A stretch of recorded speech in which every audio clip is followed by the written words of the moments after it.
बरेच दिवस माझ्या सहकाऱ्यांचं आणि काही राष्ट्रवादी काँग्रेस पक्षामध्ये प्रवेश करू इच्छित आहेत त्यांचं चर्चा चाललेली होती. आज मोठ्या प्रमाणावर जळगाव, धुळे, नंदुरबार आणि काही यवतमाळ अशा जिल्ह्यातल्या कार्यकर्त्यांनी एकेकाळी त्यांनी महत्त्वाची पदं भूषवलेली आहेत, मंत्रिमंडळामध्ये भूषवलेली आहेत, विधिमंडळामध्ये भूषवलेली आहेत. काही आत्ता विद्यमान मार्केट कमिटीचे चेअरमन आहेत, व्हाईस चेअरमन आहेत, काही डायरेक्टर आहेत. वेगवेगळ्या संस्थांच्यावर काम करणारे हे सगळे सहकारी आहेत.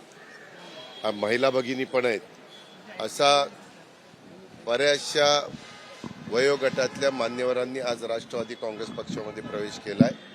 मी त्यांचं मनापासून स्वागत केलेलं आहे. माझा आता पुढचा कार्यक्रम तुम्हाला माहिती आहे जांभोरी मैदानावर आहे. तिथं 6 वाजता देवेंद्रजी येणार आहेत. त्याच्या आत मला तिथं पोचायचं आहे. पण एकंदरीतच प्रत्येकजण आपापला पक्ष वाढवण्याचा प्रयत्न करतोय. आम्ही बेरजेचं राजकारण करण्याचा प्रयत्न करतोय. ह्याच्यातून कुठल्याही पद्धतीचे नवीन प्रश्न निर्माण होणार नाही ही पण काळजी आम्ही सगळेजण त्या बाबतीमध्ये घेतोय. परंतु गेल्या 35 वर्षाच्या राजकीय जीवनामध्ये काम करत असताना अनेक सहकारी हे कधी बरोबर असतात, कधी काही कारणांनी बाजूला जातात. परंतु आज पुन्हा त्यांनी आमच्याबरोबर येण्याचा निश्चय केला आणि आज तो पक्षप्रवेश झाला. अजूनही असेच काही पक्षप्रवेश पुढं पण होत राहतील आणि त्यांना आम्ही पक्षामध्ये स्थान देत राहू.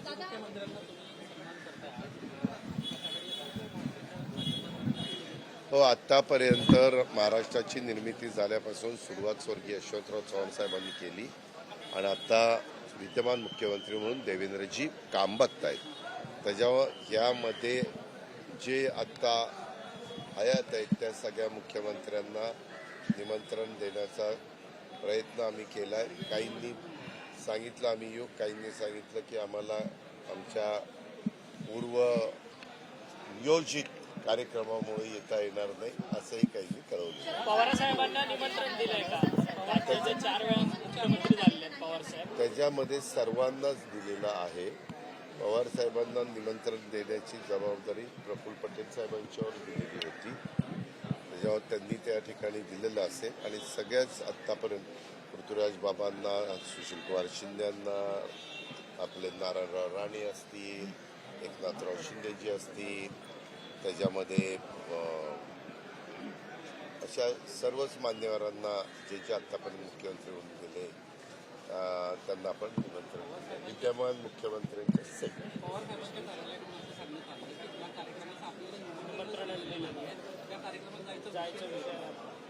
हो, मी आपल्याला काय सांगतो, हा कार्यक्रम ऑर्गनाईज करत असताना पक्षाने ऑर्गनाईज केला.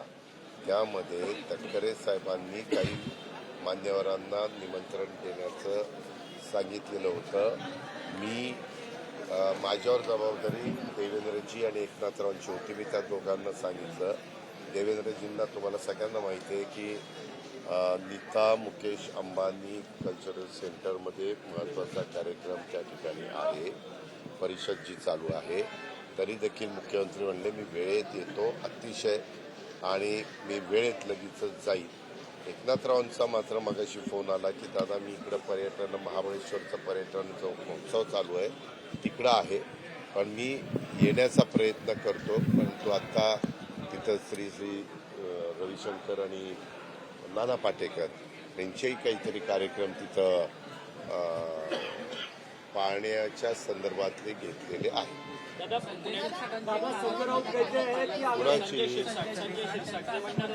मी त्याबद्दल ऐका थांबा.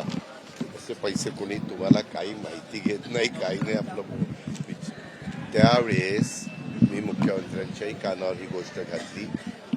आपण अर्थसंकल्प सादर करत असताना विशेषतः SC आणि ST मध्ये त्या घटकाकरता बजेटमध्ये लोकसंख्येच्या प्रमाणामध्ये तरतूद त्या बाबतीमध्ये करतो आणि बाकीच्या घटकांना जनरल बजेटमध्ये तरतूद त्या करत असतो, विकासाच्या योजना देत असतो. आता आपल्याला निधी देत असताना लाडक्या बहिणींना, ज्या लाडक्या बहिणी आदिवासी घटकामध्ये मोडल्या जातात त्यांना त्या विभागातनं निधी देण्यात आला.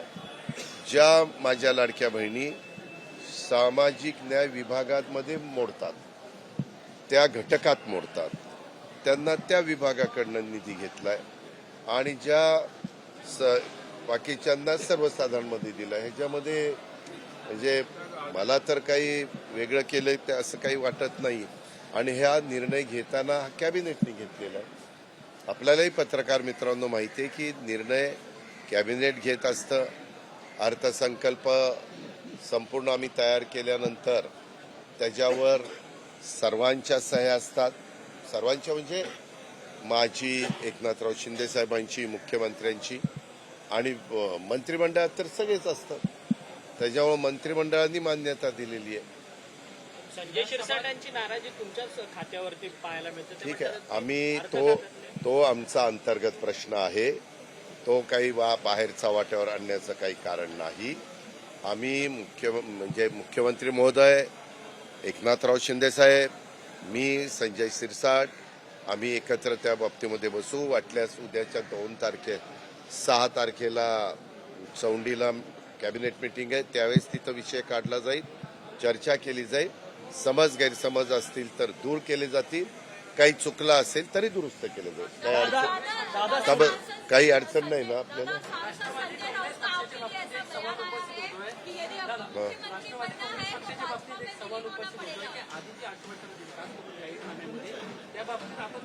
कोण? एक मिनिट थांबा. एक मिनिट थांबा. अरे थांब ना बाबा, आम्हाला राज्य चालवायचंय. आपण पत्रकार मित्रांनो आतापर्यंत वेगवेगळ्या निवडणुकीमध्ये सगळे कार्यक्रम काढा. एकदा तर आम्ही 2004 साली मोफत वीज माफी म्हणून बिलं दिली आणि नंतर सरकार, आम्ही पण त्याच्यातले घटक होतो, आल्यानंतर तो निर्णय मागे घेतला. का घेतला तर तो राज्याला आर्थिक बाबतीमध्ये परवडणारा नव्हता. शेवटी आपल्यालाही माहिती आहे की महायुतीच्या वतीनं जे काही जाहीरनामा दिला त्याच्यापेक्षा अधिक रकमाचा जाहीरनामा हा महाविकास आघाडीने दिलेला होता, की जो कदापि अस्तित्वात येणं शक्यच नव्हता. कारण तेवढा भार, मी पण इथं अनेक वर्ष अर्थमंत्री म्हणून काम करतोय, तेवढा भार उचलणं हे शक्य नव्हतं. पण बरेचसे राज्यकर्ते असंही करतात की आल्यावर पुढं बघता येईल, नंतर आपण ठरवू. पण लोकांना आपल्याकडं वळवण्याच्या करता, आपल्या पक्षाच्या उमेदवारांना मतदान करावं अशा पद्धतीनं आकर्षित करण्याच्या करता अशा गोष्टी देश पातळीवर आणि वेगवेगळ्या राज्य पातळीवर होत असतात.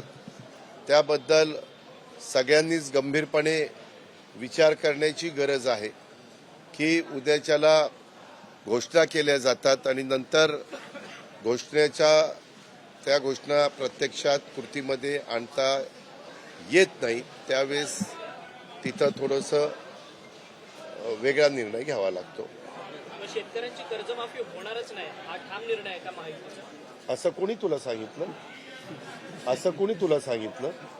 असं कुठल्याही पक्षाचा, उद्या मुख्यमंत्री तू झाला ना बेटा, तरी तू तसा निर्णय घेऊ शकत नाही. त्या वेळेची परिस्थिती बघून, काय परिस्थिती आहे, शेतकऱ्याचं नैसर्गिक संकट काय आहे, त्या सगळ्या गोष्टी बघून त्यावेळेस ते निर्णय घेतले जातात. मागं देवेंद्र फडणवीस मुख्यमंत्री असताना त्यांनी एकदा कर्जमाफीचा निर्णय घेतला. युपीएचं सरकार केंद्रात असताना त्यांनी एकदा कर्जमाफीचा निर्णय त्या ठिकाणी घेतला. त्याच्यानंतर आत्ता उद्धव ठाकरे साहेबांच्या नेतृत्वाखाली आम्ही जे सरकार स्थापन केलं त्यावेळेस कर्जमाफीचा निर्णय झाला. म्हणजे आत्तापर्यंत महाराष्ट्रामध्ये 3 वेळेला कर्जमाफीचे निर्णय झालेत. ही गोष्ट आपल्याला कोणाला नाकारता येणार नाही. आजच्या घडीमध्ये काही गोष्टी प्रत्यक्षात कृतीत करण्याच्या करता काही अडचणी असतील तर त्याचा व्यवस्थितपणे विचार करून ज्यावेळेस आपल्या राज्याच्या अर्थव्यवस्थेला झेपेल आणि त्याच्यातून इन्फ्रास्ट्रक्चरच्या विकास कामावर कुठलाही परिणाम होणार नसेल. आता ते तर सगळे म्हणत होते की लाडकी बहीण योजना पण निवडणूक झाल्यानंतर बंद करतील. आम्ही चालू ठेवलेली आहे. आम्ही 1,500 रुपये देतो पण चालू ठेवलेली आहे. काही बाबतीत आता मी काल कर्नाटकात म्हणजे बेळगावला उतरलो. माझा एक चंदगड, गडिंग्लज आणि आजरा या विधानसभा मतदारसंघात कार्यक्रम होता. तिथं काही लोक मला भेटले.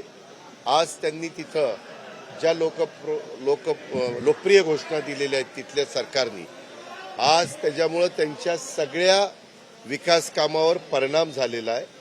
तिथं अडचणीला त्यांना सामोरं जावं लागतंय.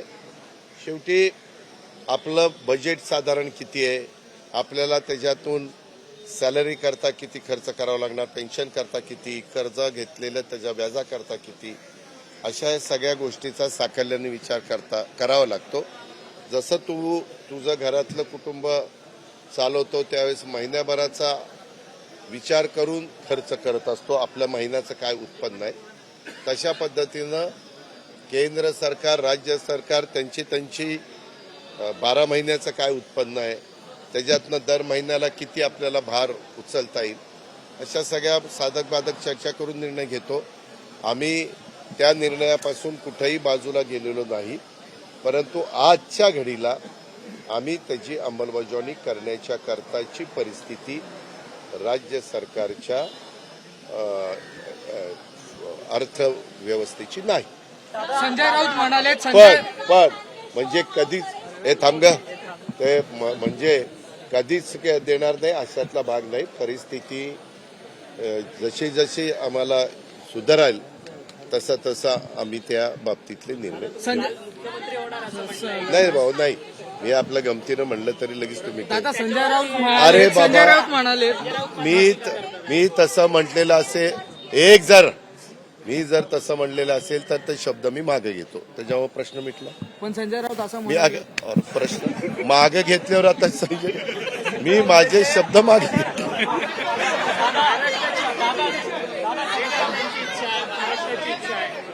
अरे बाबा, कार्यकर्त्यांची उद्या तुझी जरी इच्छा असली तरी तुला 145चा पाठिंबा मिळाला तर तुझी इच्छा सफल होईल.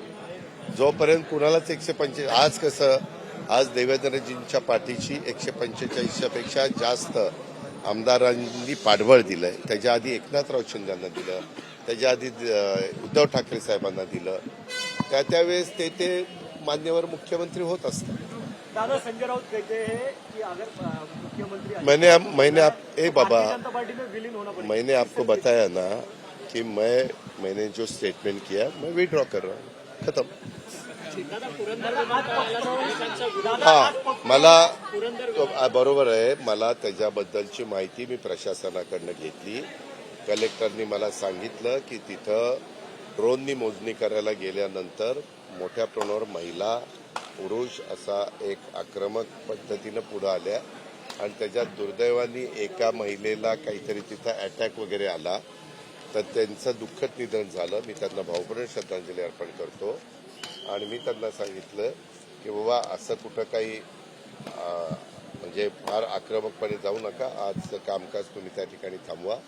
चर्चेतनं काही गोष्टी सुरळीत करण्याचा आमचा प्रयत्न राहील. एक आहे, ही गोष्ट सांगू इच्छितो की पुण्याचं जर पुढचं भवितव्य लक्षामध्ये घेता पुणे जिल्ह्याला एका विमानतळाची नितांत गरज आहे की जिथं 2 धावपट्ट्या असतील, जिथं जे प्रश्न आम्हाला पुण्याच्या संरक्षण विभागाच्या विमानतळाला येतात की आज आता 11 वाजेपर्यंत आम्हाला प्रात्यक्षिक करायची, आम्हाला प्रॅक्टिस करायची, त्याच्यामुळे विमानतळ बंद, ह्या ज्या गोष्टी होतात त्याच्यामुळं इंटरनॅशनल फ्लाईटवर आणि डोमेस्टिक फ्लाईटवर पण फार मोठा परिणाम होतो. नागरिकांना पण त्याचा त्रास होतो. त्याच्यामुळं माझी परवा 1 तारखेला मुरलीधर मोहोळ त्यांच्याशी, ते केंद्रात राज्यमंत्री आहेत, त्यांच्याशी पण चर्चा झाली. त्यांच्याकडेच हा विभाग येतो. तर त्यांना म्हणलं की आपल्याला ते करावं लागेल. आता ते करत असताना सामोपचाराने जिथं कुठं पुण्याच्या जवळ करता येईल तिथं करण्याचा राज्य सरकार प्रयत्न करेल. दादा असं पक्षप्रवेश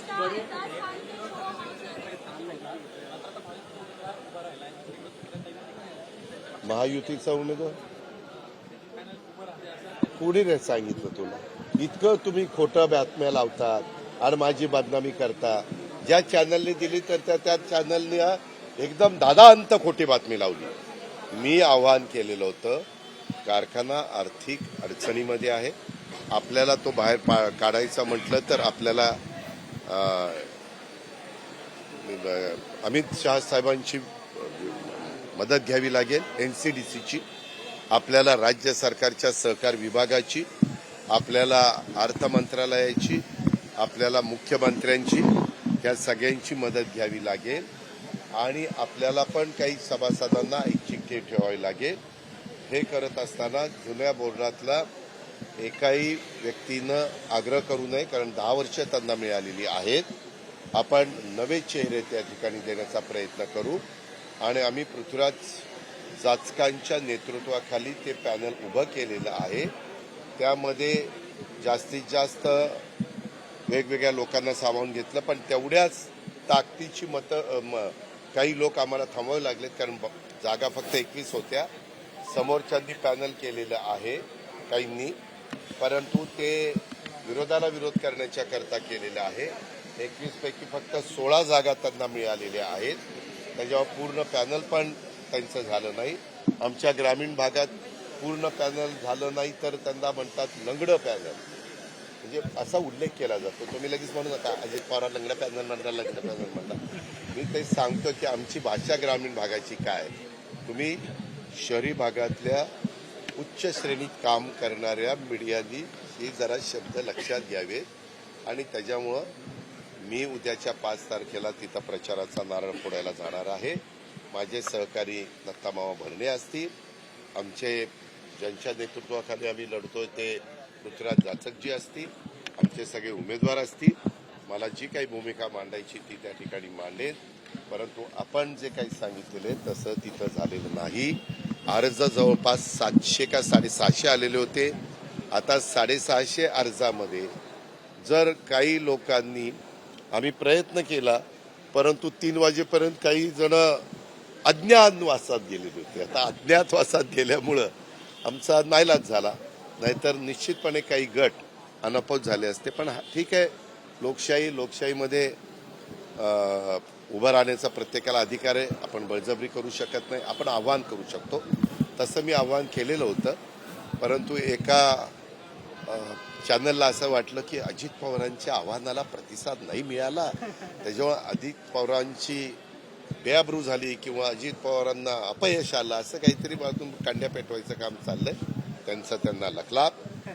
मला माझ्या मतदारांच्यावर विश्वास आहे आणि तो वेळोवेळी सिद्ध झालेला आहे. आणि हे पण मतदार आमचं श्री भवानी माता पॅनल हे चांगल्या मताधिक्याने विजयी करतील. विजयी झाल्यावर तुला तर नक्कीच सांगणार आहे.